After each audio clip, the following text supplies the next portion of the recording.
All right. So welcome again. My name is Val Walters. We are going to be talking about bullying as it relates to youth suicide.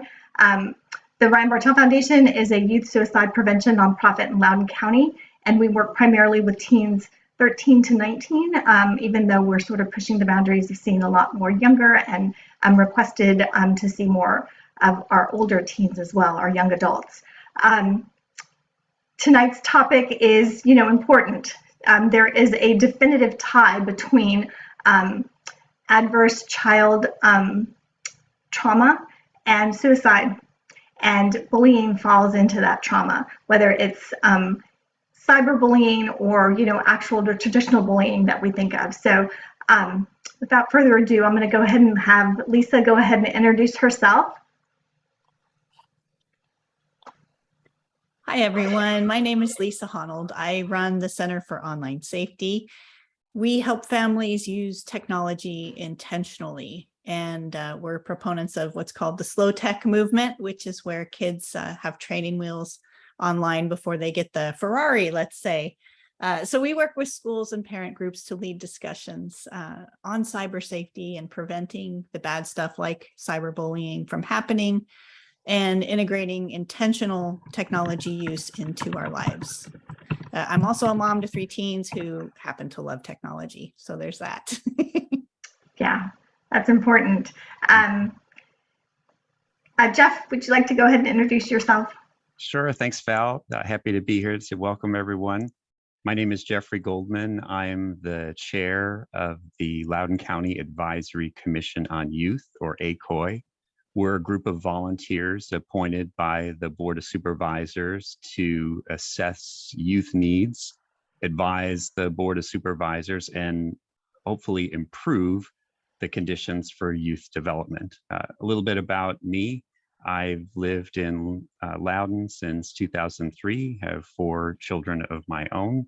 I've been a volunteer on ACOY for the last 10 years. We are, again, volunteer group open to the public. We meet the 4th Monday of every month at the Parks and Rec headquarters building in Leesburg. A pleasure to be here. Thanks, Jeffrey. And Cam. Hi, everyone. It's great to see everyone. And again, thanks for having me back, you guys, Val and Jen. I am Cameron Caswell, or Dr. Cam, as my clients call me. I'm an adolescent psychologist and family success coach. And I work with teenagers and their parents to help them improve their communication, because a lot of the conflict is due to miscommunication. And I help parents and teens understand how their brains work and why they do the things they do. And a lot of this falls into the bullying too. And so there's a big learning curve on understanding bullying, understanding where it comes from, so we can learn how to address it better. So I'm thrilled to be here to talk about this topic with Lisa and Jeffrey. Thank you. Well, I'm going to start with a quick poll, and it's just going to give me an idea of where everybody's coming from. Let's see, did my poll launch?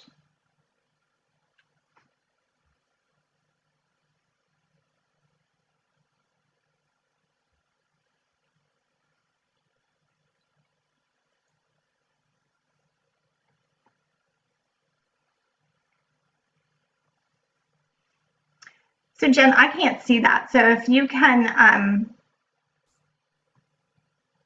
see the poll and end it when we've got most of the responses in, then we can show those responses.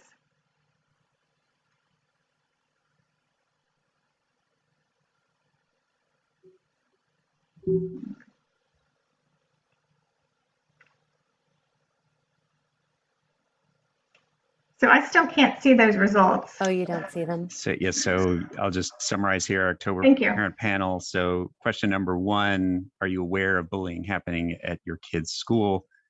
We have a 79% yes, 21% no. And question 2, has your family been impacted by bullying? 71% yes, 14% no, 14% not sure. Okay, well, that's pretty, really speaks to what we are hearing as well at the foundation, and I'm sure what you all are hearing as well. So I think where I'd like to start, Jeffrey, is if we can talk about the ACOI State of the Youth in Loudoun County report, because I read the last, the 2021 and the 2020 report, and bullying is one of the top priorities. So can you just share a little bit about your way of collecting that data and speak to, you know, those two items, you know, coming up as a top issue for teens being surveyed? Sure, happy to do so. So ACOI has started to put more rigor into what we do for the Board of Supervisors and produce a yearly report that we present. Coincidentally, we do it actually on purpose on the Youth and Government Day in May. That way, it's not as if we're trying to change budgets. We're out of the budget cycle. This is all about youth. So in that report, we have consistent findings with bullying among our youth. We did a survey that ACOI conducted. It was a few years back now, both in the middle schools and the high schools. And so for the high schools, their number two problem is bullying, or at least at that time, and their number one had to do with drug use and of drug availability. But in the middle schools, number one was bullying. And so we backed up those claims again with the climate survey that was done. Many of you are probably familiar with that. But in the climate survey as well, bullying is a concern at the high school level as well, you know, whether it's about, you know, sexual topics or their race or clothing or appearances. Those were some of the most common reported at the high school level. And then in addition, you know, it's not just the physical bullying, it's on the cyber side as well, you know, with devices. Just sort of anecdotally, when, you know, the sheriff's office is part of our community representatives, and they will often tout, you know, if our youth just didn't have cell phones in the school, that would take away so many problems. But unfortunately, you know, you can't have that type of panacea where, you know, cell phones are used for a variety of things. And unfortunately, for the sheriff's office perspective, one of them is bullying. Yeah, and I think it's one of those things where the genie's out of the bottle. I think maybe Cam, you said that. We can't go back. Kids are so used to being connected. We can't simply take that away from them. But what's I think it's interesting, Cam, I know that we have had conversations about the links between bullying and youth suicide and ideation. And I think what's interesting is that the research shows that it's not just the victim that is susceptible to depression and ideation. It's really the perpetrator as well. And so when you're conversations with families, what are you hearing? Because, you know, ACOI is telling us that there's definitely bullying happening. Our own sort of, you know, very small sample survey says, you know, we are, you know, bullying is not something that has gone away. I know that there's some discussion of whether the word is being overused to cover too many topics, but regardless, we are still kind of, kids are being, I guess, being, you know, they're being victimized. And so can you just share a little bit about what you're hearing with your families? Yeah, so I think I hear from both perspectives. I do hear a lot of families who are worried because their kids are being picked on, and the kids don't really have a recourse, right? So there's a lot of reasons why kids don't speak up when they're being picked on, and some are they don't know who to talk to. They're afraid of, they've been told you don't tell, tattletale, right? A lot of kids are believing that they deserve it. So they already have a low self-esteem, and this is just evidence that they deserve to be picked on. And then we see it then in behavior problems, which then they get teased about. So all of a sudden it's this cyclical thing where because I'm being picked on, I'm now reactive, which now makes me more susceptible to being bullied. And so we're having that problem. So parents are like, I don't know what to do, because when I go to the school and say something, the schools don't know what to do. And it's not a point the finger at the school. We don't have protocols in place. They also are worried about the repercussions of blaming the wrong kid or doing the wrong thing. Parents get very upset and involved. And so I have situations, and I hear situations of kids where they just I've actually had kids who've moved schools because there's nothing they can do in the school. And Val, I know you and I have talked about this too. I think not only are we doing a disservice to the kids that are being picked on, but I think the kids that are really getting overlooked too are the kids that are picking on them, are the bullies. Because kids don't bully unless something's going on with them. Like, you don't need to be mean if you're feeling good about yourself inside. And so when we don't address this and we let kids continue to bully others without addressing it, we're letting them fall through the cracks as well. Well, I was an interesting anecdote as I was researching this topic and trying to find, newer statistics. One of the things that came up over and over again are corporate bullying policies. Let that sit in for a minute. Corporate bullying policies, or bullying policies at the college level. So this is not a middle school, high school, kind of secluded somewhat issue. This is, where are they learning it from? Yes. Yeah. So that's an interesting topic. And I think, Lisa, we talked about that when I was growing up, if there was a bullying situation, you could come home and that was your safe space, right? Now we no longer have that because of the age of cyberbullying. So kids are not really able to get away from that constant pressure of being picked on. So can you talk a little bit about cyberbullying? Yes.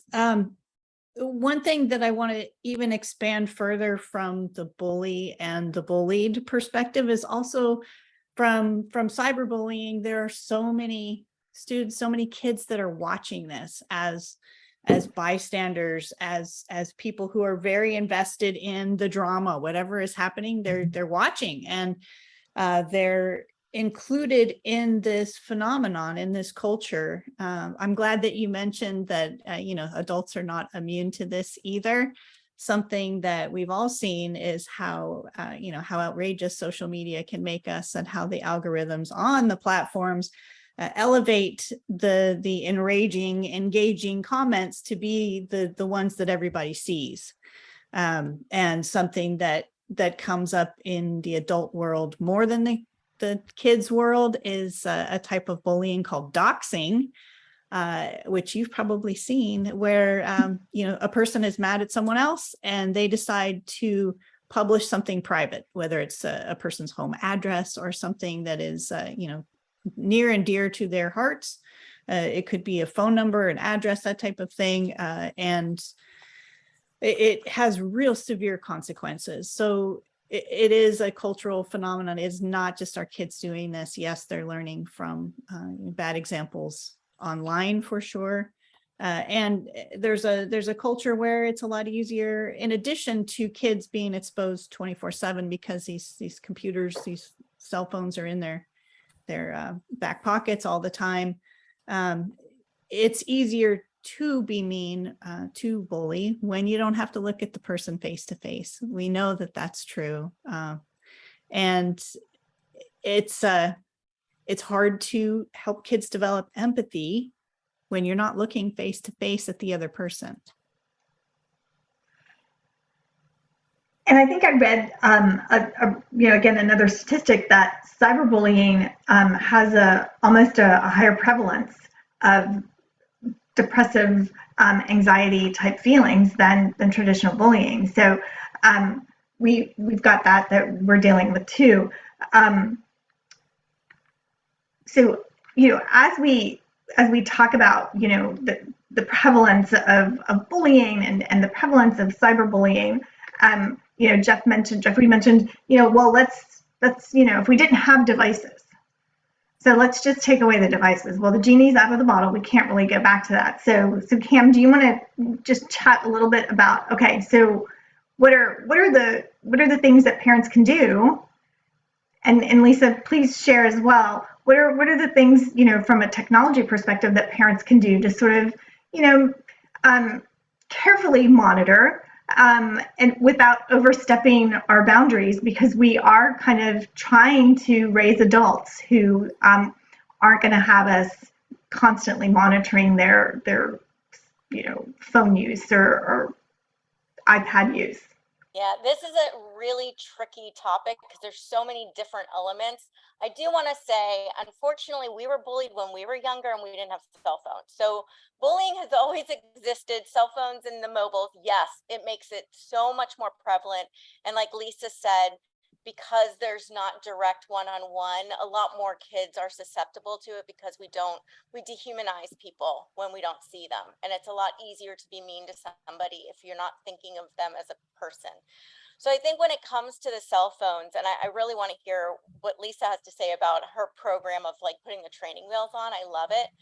I think our instinct as parents is often just like, don't let them have it or restrict it a lot. And the problem with that is we can't always do that. They've got to eventually learn how to use it and learn how to be safe on it. And the best time to do that is when they're under our roof and we can help them with it.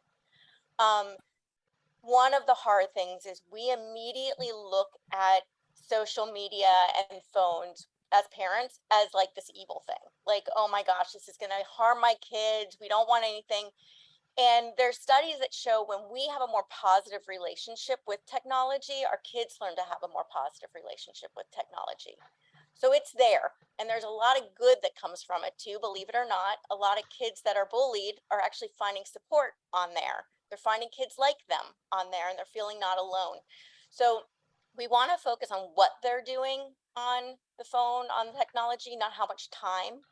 And Elisa, you're correct me because you specialize in this too. But I'm about making sure we understand because this is how they socialize. This is how they game. This is how they do learn. I mean, there's so many things. When we monitor, the one thing I want to just really encourage is that you do it collaboratively. When we go and take the phone and we say we're going to track you, or even worse, when we grab the phone and we start looking through it, and our kids respond, this is both a sense of like completely disrespecting their space. And I know there are kids, but it still feels like their space. A lot of kids tell me too, it's not so much what they write, they're afraid that they are betraying their friends. And so we see them getting really active and upset and we think, oh my God, they have something to hide. And then we get suspicious. And really it's just them feeling like this is not fair. So if we say we're going to look through, we're really worried about this, we want to help you learn how to use it. So we're going to just go through. I'm going to give you a warning so you know, but we're going to go through together. And when we do that and we respect that, they learn to respect our space. They learn to respect other people's space too. So I want Lisa to speak more to this because this is her thing. Thanks, Cam. I love what you said. And going back to what Val said, yes, we are at the end of the day, like the long game for the parents is that we are raising kids to be healthy adults. And I want them to get there by the time they're 18.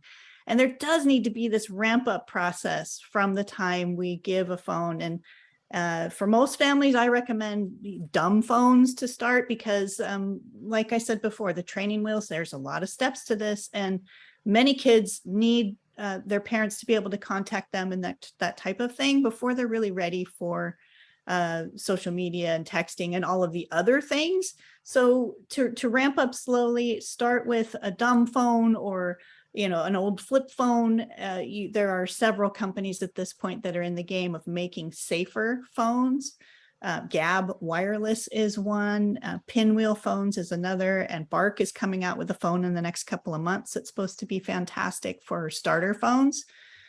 So giving them clear guidelines on this is what I expect from this phone right now. And making sure that you're talking and that it's not a one way, these are my rules and you're going to follow them, but it's like, what do you want to do on this phone? And can we negotiate so that, we're following the rules and you're not on social media before 13. I know that sounds ancient, but it's still true. Kids are not supposed to be on social media until they're 13. And we have the opportunity this year to make sure that that is enforced. Right now, companies aren't enforcing it very much. But 13 is sort of this milestone age, and under 13s shouldn't be on social media. So having that ramp up period when they get their first smartphone, talking through a contract together, what makes sense. Cam's right. It's not really the amount of time that is the issue. That's a portion of the issue, but that's not the whole issue. More of the issue is around, what are they doing? Are they filling their head with good stuff, or are they going to the toxic stuff? Because we know it's out there, and we know with the algorithms, if they search for something once, it tends to get delivered to them again and again. And if it's great, if it's cute puppies and kittens, fantastic.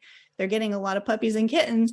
But if they're searching for, say, a self-harm video or something that is really harmful, the algorithm looks at that and says, oh, that's what you want. Okay, here's more. And tomorrow, here's more. And studies show that once you're in that loop, it's really hard, even if you don't want it anymore, it's really hard to tell the algorithm, leave me alone, I don't want this anymore. So there are real risks with going early. And in my mind, it's just a continuing conversation. And, it's not that I don't trust you. It's that I want you to be a kid for longer. I want you to be able to have fun. I don't want you to have this huge responsibility because kids aren't ready for it yet. And I'd like to be one of the guides in this conversation. Obviously, your friends are very important, and you've got lots of other people that can help guide you too, but I want to continue to be a guide.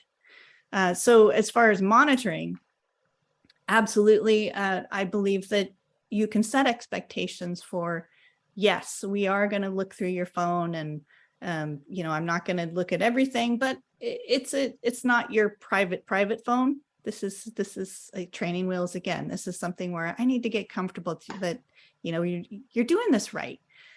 I know that in my own life, I am more careful when I see a police person on the side of the road and there's a stop sign. I'm going to be stopping. And if I don't see a police person, I might do one of those rolling stops because no one's there checking my behavior. It's the same thing online. Parents feel like it is really hard to know what's going on out there right now.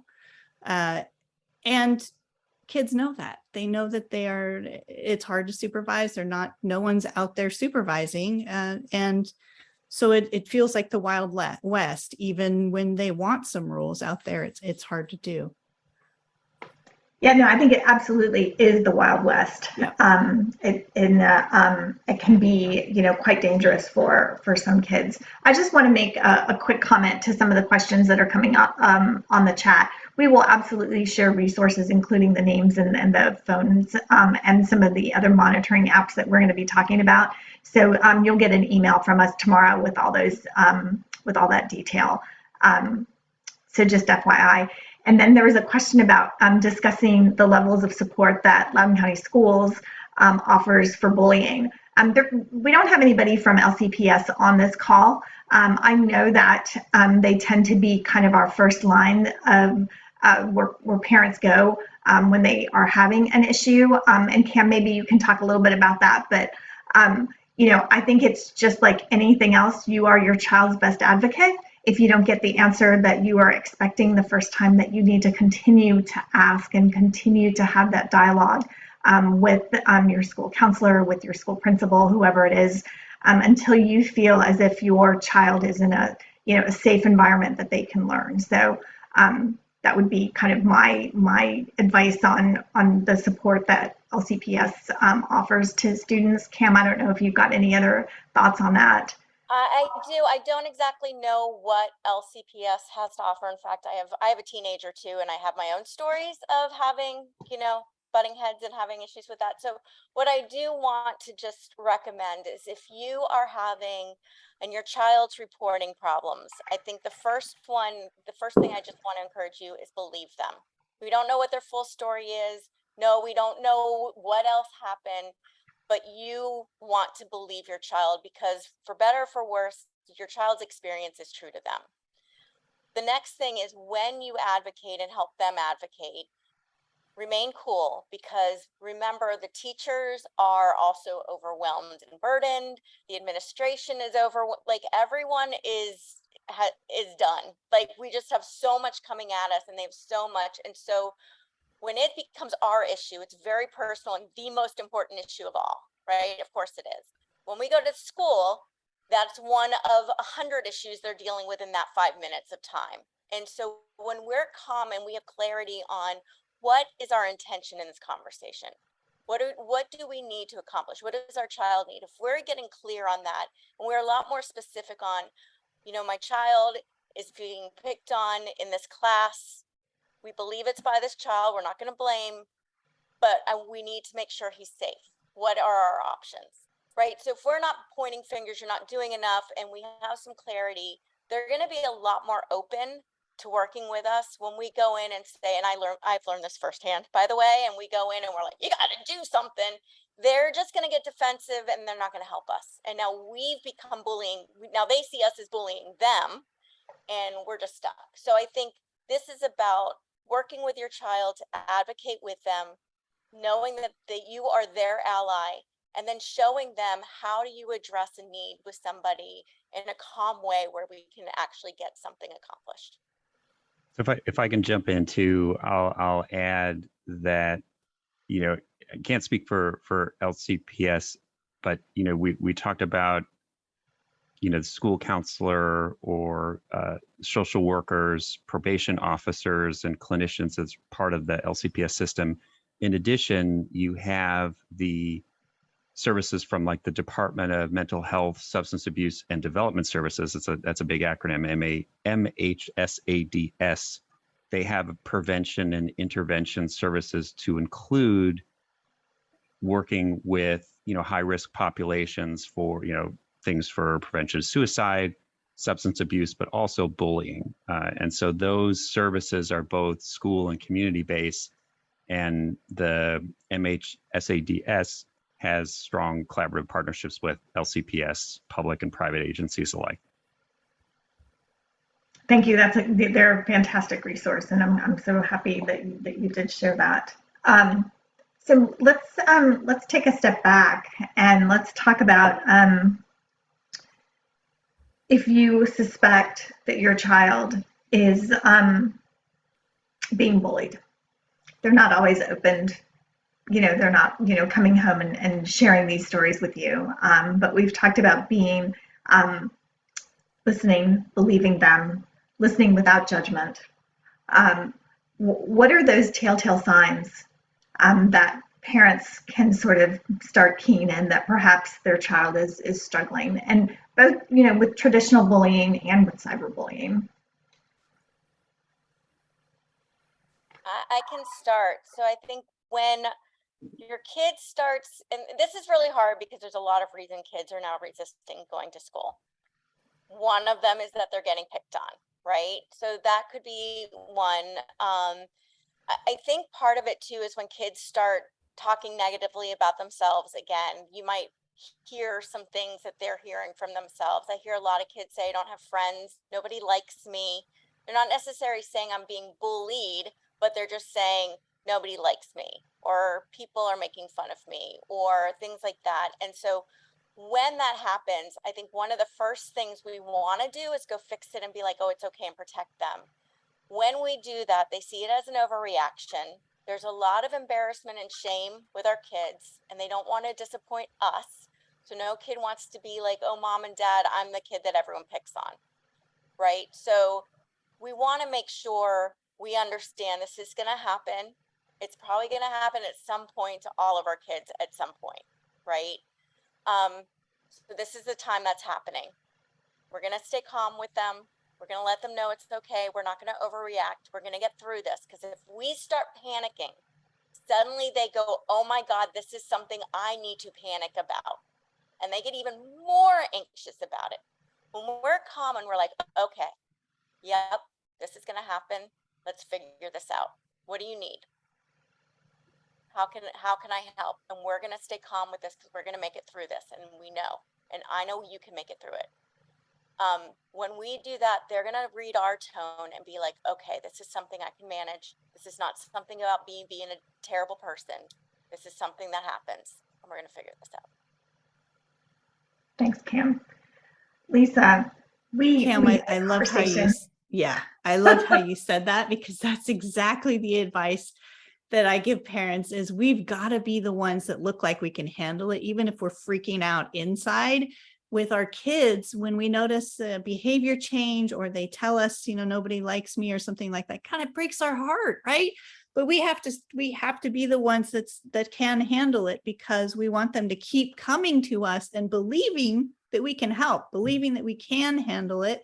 We're strong enough to handle it. We can help them get through it. So I love that advice. Yes. I lost my train of thought. What was I going to say? Help me out. I don't remember. Well, I was actually going to ask you a little bit about, we talked about that FBI report that's recently come out. Yeah. And I think that is, when we think about cyberbullying, that's not something that we think about for our 14, 15, 16, or 17-year-old having to deal with. So there's something called, I hope I get it right, called sextortion, where kids are sort of being pulled into, a scam, and it can be, quite detrimental to them personally. So can you want to share a little bit about that? Yeah, and this is something that happens more often than parents usually know about. The FBI just earlier this year started sending out alerts.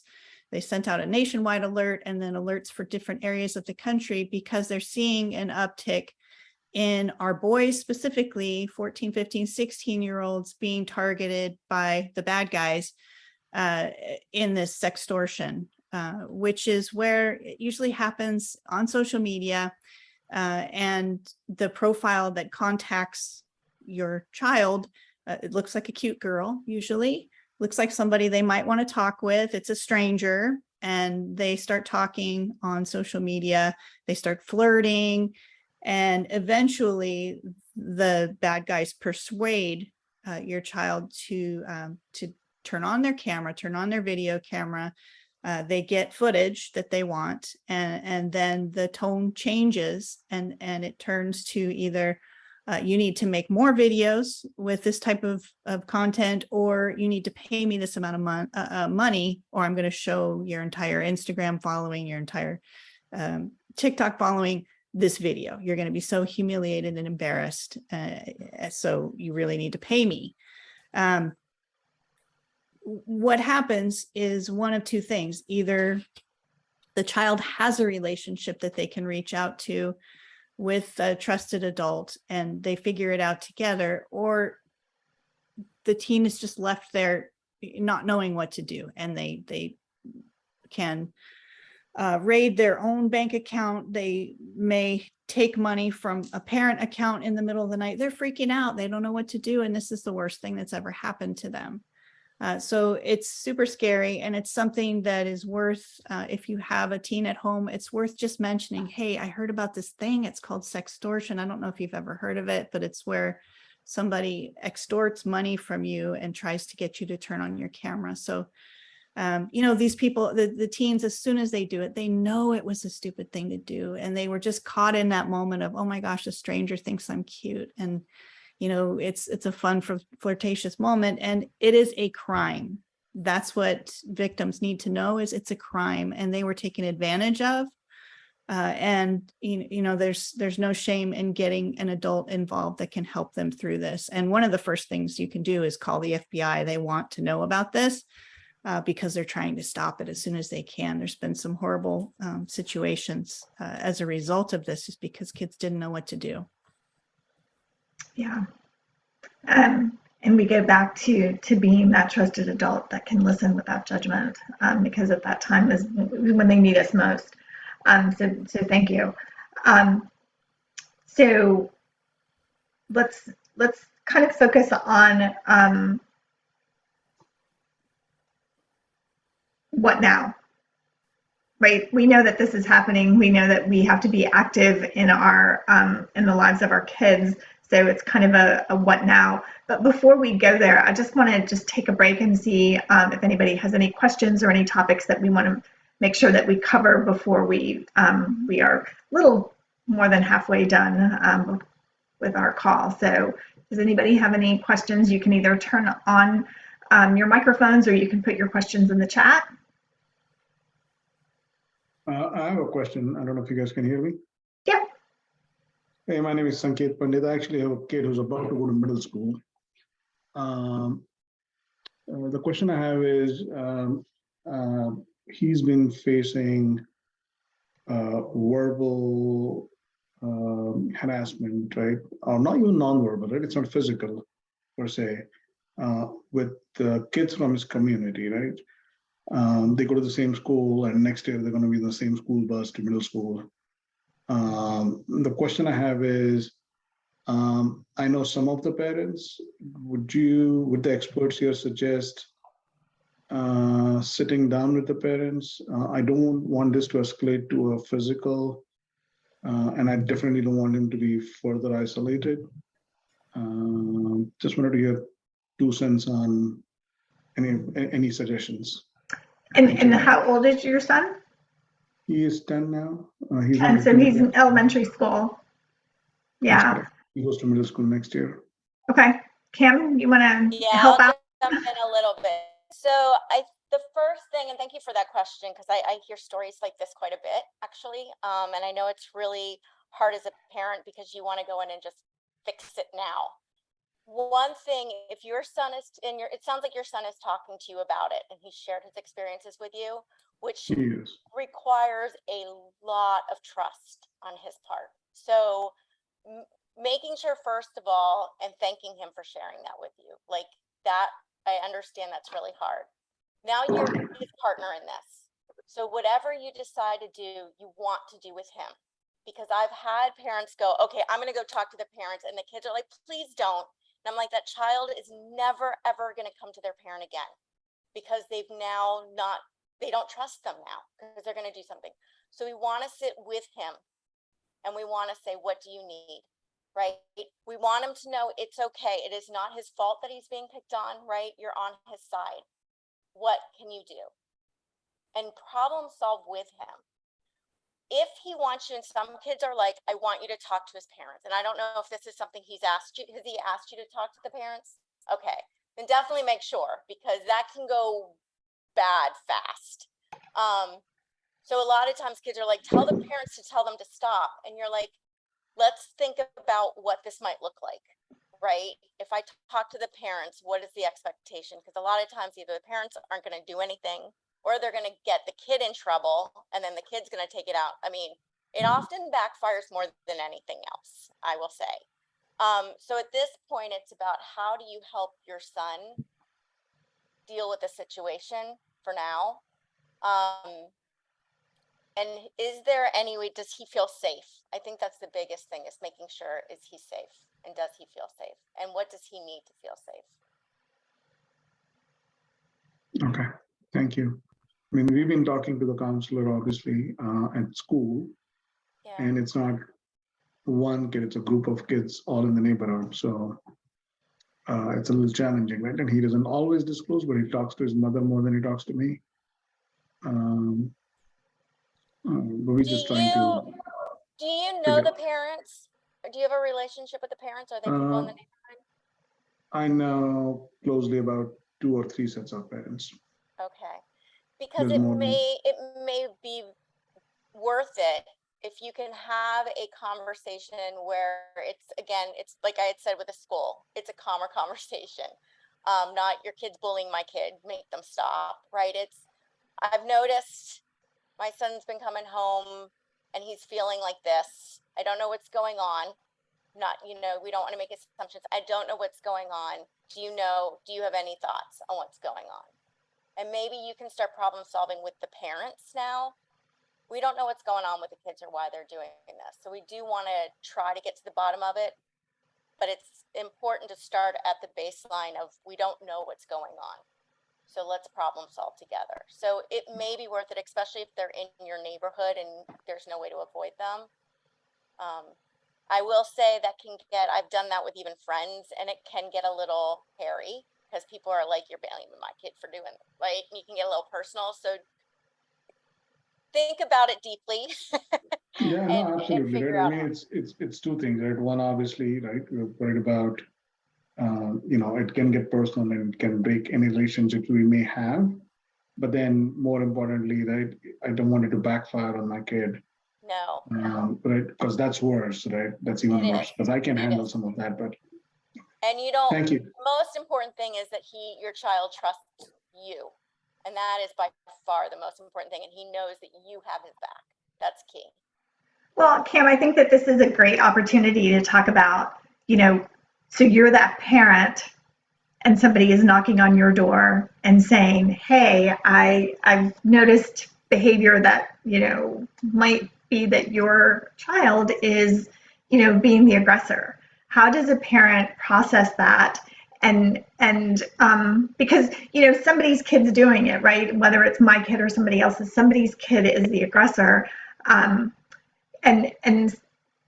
I would say for most parents, it might be surprising behavior, or may not be something that they are expecting. So how does a parent handle that? Because nobody wants their kid to be a bully either.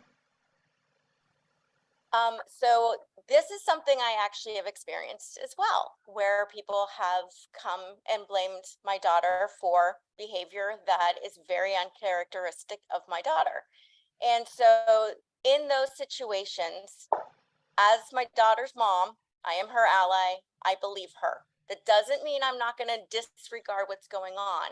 I'm going to believe her and listen to her story, right?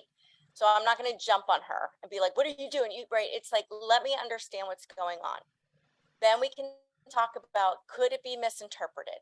What is your intention? Could it be misinterpreted?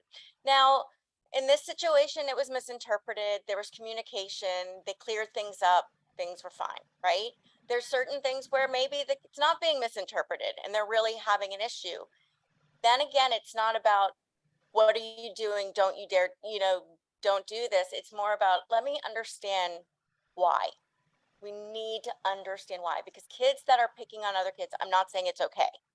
I'm saying there's a reason why they're doing it, and we need to address that reason. If we just tell them to stop bullying, that's not going to do anything, right? We need to understand what is their intention. And I will say one of the things that I hear from kids a lot, there's a hierarchy in schools. We all know this. There's a hierarchy everywhere, right? There's a hierarchy in schools in terms of popularity. Nobody wants to be at the bottom. In order for you to feel like you're up on top, you got to make sure someone's below you. And so I'm seeing kids within the same race be racist against each other. I'm seeing kids of the same groups being mean to each other, because even within that group, they don't want to be the bottom in that group. And so we need to understand, why are these kids bullying? What is the intention? How can we achieve that another way? Thank you. So just to change our path just a little bit, who's at risk? Lisa, who's at risk for cyberbullying? Everybody's at risk. Because the moments, what's happening now at schools is kids need to be perfect all the time, basically. Because if you get stuck tripping, or your lunch falls all over you, or there's a school fight that's videotaped and it's recorded and it goes viral,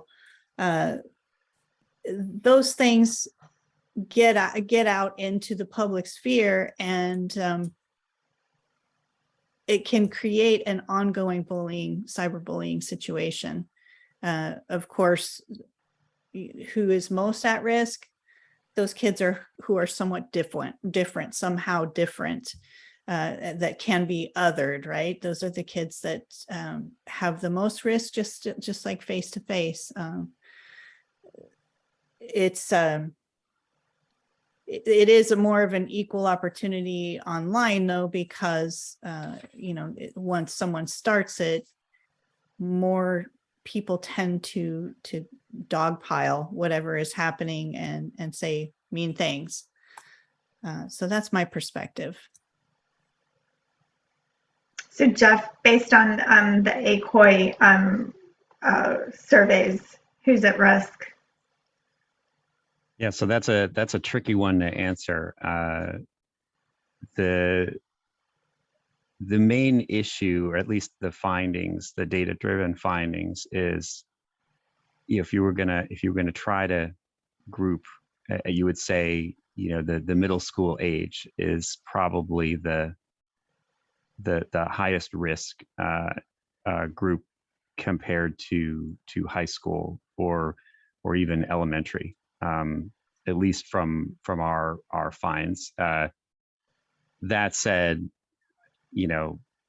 Cam already mentioned bullying isn't anything new, so it's just taken a different form. Since I've been doing this for 10 years, in the early times, cyberbullying wasn't even on the radar when it was happening. So I know we helped and worked with the sheriff's office to get that attention to be noted, and we've always kind of advocated for that see something, say something type of program, so that the onus of reporting isn't on the person being bullied or the one, or pointing out the person doing the bullying. It's the notice that there's something happening and reporting that it's happening. It's harder in that cyberspace, if you will, because you don't even necessarily know those things are going on. I mean, the FBI report, for example, you mentioned, would not have known that was going on in our interactions with youth without knowing about the existence of the report. So the who's at risk, I mean, it's always there. And our recommendations on this is you have to have that safe space for all youth.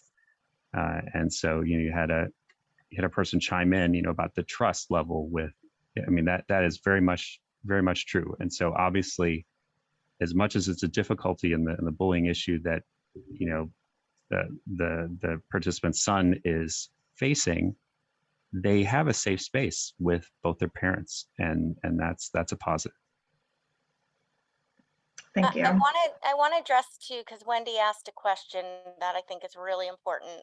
It says, why can't the sheriff department do anything if another child has bullied your child? If school's already talked to the bully and the child, so basically, who can help us? Who can help the parents? Wendy, this is such a great question because we don't have a great answer at this point, and I think that's one of the biggest problems. Unless Lisa and Jeff, you can correct me. Well, so I know the sheriff's department has that Safe to Talk app that allows anyone to provide anonymous tips. And when we talk to them about it, they have to chase. I mean, I say they have to, but when they get an issue, they follow up everything. I mean, that's part of their charter. They must follow up. And so, I'm sorry, go ahead. No, you weren't finished. I'll say something after you're done. Yeah,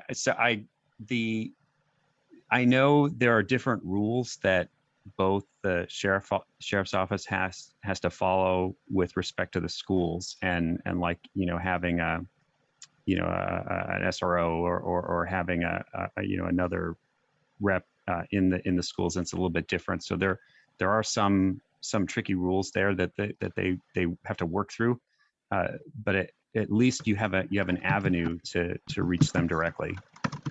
So my only question, and this is not help, this is more of a question to you, Jeff. So I have a brother-in-law who was actually in the sheriff department. They're not trained to address these issues.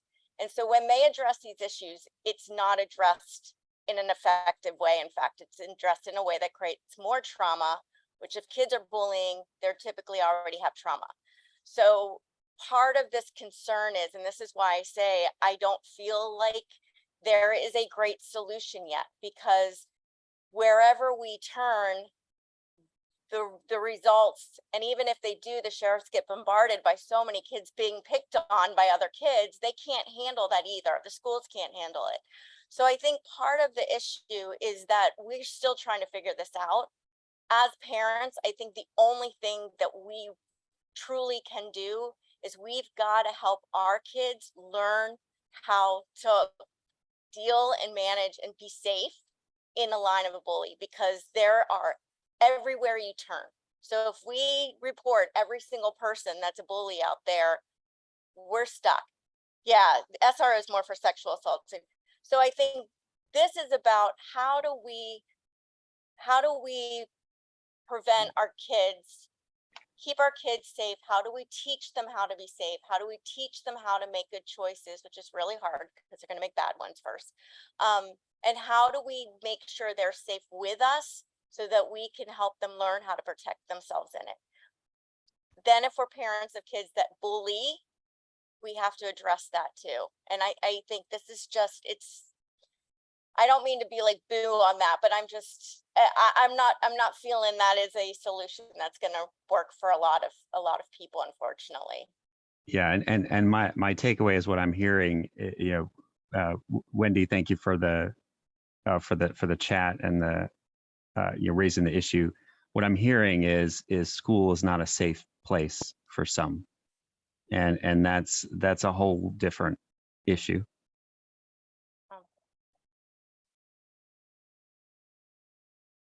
Went on mute there. I apologize. It's not a, I think we can have so many more conversations about this and try to find what that solution is going to be across the board. I think that's the conversation that ACOI is going to continue to have. I know it's a conversation that we will continue to create dialogue around, because there is no one right answer that's going to fit across the board for any one situation.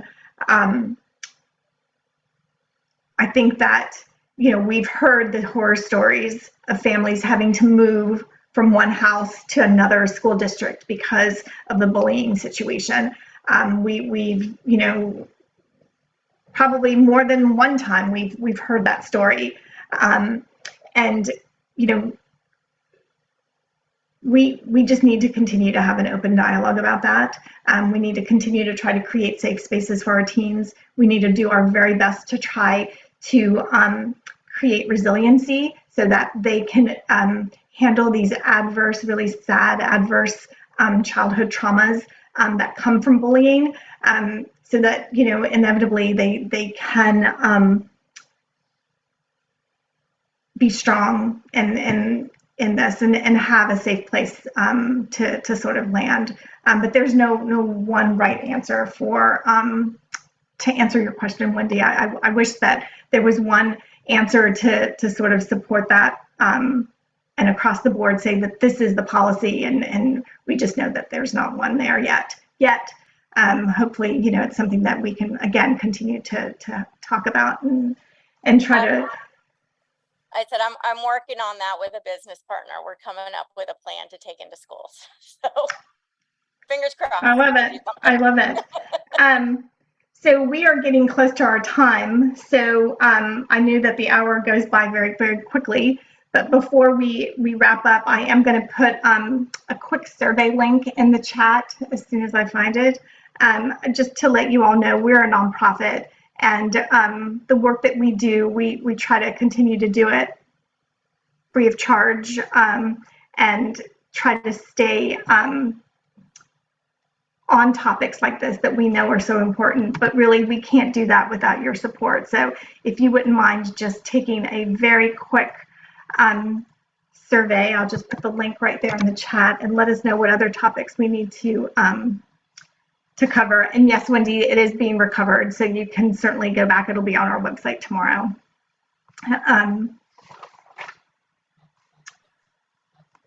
It's what is the nugget that everybody can take away? What are the things that families can hang on to make this to be able to support their teens in the face of bullying.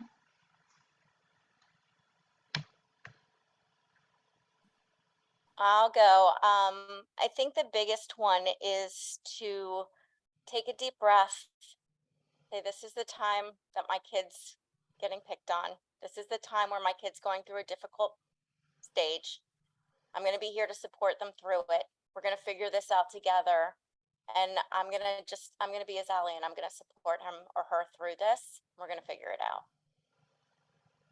We will. You will. Thank you. Yeah, to build on that, to be that safe place, even when nothing else is going right, but to be that safe place. And parents, make sure that you have someone to talk to also. It's difficult. It's difficult to hear kids in that kind of situation. And when it's your kid, you just want to make everything better. That is not the right answer. Most times when we're working with teenagers, they don't want us to do that. And we got to help them help themselves. And I think it was Cam that said to ask, what do you need right now? How can I help? What do you need? And be that listener, that safe place, and know that you can get through it. We are all here as resources to help if you have any specific questions. Thank you, Lisa. So I'll just leave by saying I'm not at all qualified to give advice at the personal level. Instead, as speaking as an advisor to the board and how to help change policies for the better of all youth, I just want to leave you with, we want to hear from you parents, and we want to hear what the issues are. And we especially want to hear from the youth. And, we have an annual survey that we put out. It's live now to really hear anonymously from the youth of what issues they feel are most important, so that we can continue the reports, continue to advise the board for that. So thank you for having me here. Well, thank you for being here. Thank you for your time. I will stay on if anyone has any extra questions. I did see someone mentioned about curriculum that gets seen in Girl Scouts. The Ryan Bartel Foundation, that is what we do. We do resiliency workshops. We do it through our FORT program. We do it through our FORTitude team workshops that Cam helped write the curriculum for. We do that with our support groups that we do for teens. So we know that there's a gap, and we're just trying to fill it in the best possible way that we as a small nonprofit can do. So please go out to our website and take a look at some of the programs that we do have for teens. I'm going to go ahead and stop our recording.